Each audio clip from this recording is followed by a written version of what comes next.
ইতিহাসের এক ভয়াল নাম চেঙ্গিস খান, যার নাম শুনলেই কেঁপে উঠত সবাই। বড় বড় সাম্রাজ্যের সম্রাটরাও তার সামনে মাথা নত করতেন বিনা রক্তপাতে। এতটাই প্রভাবশালী ছিলেন যে আজও প্রায় 1 কোটি পুরুষের জিনে তার অস্তিত্ব পাওয়া যায়।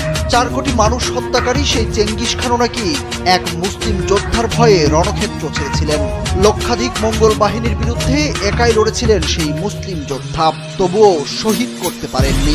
এই মুসলিম সেনাপতির তলোয়ারের ঝংকারে মৃত্যু ভয় জেগেছিল চেঙ্গিস খানের অন্তরে। নিজের প্রাণ বাঁচাতে ছেলেকে ঠেলে দিয়েছিলেন মৃত্যুর মুখে।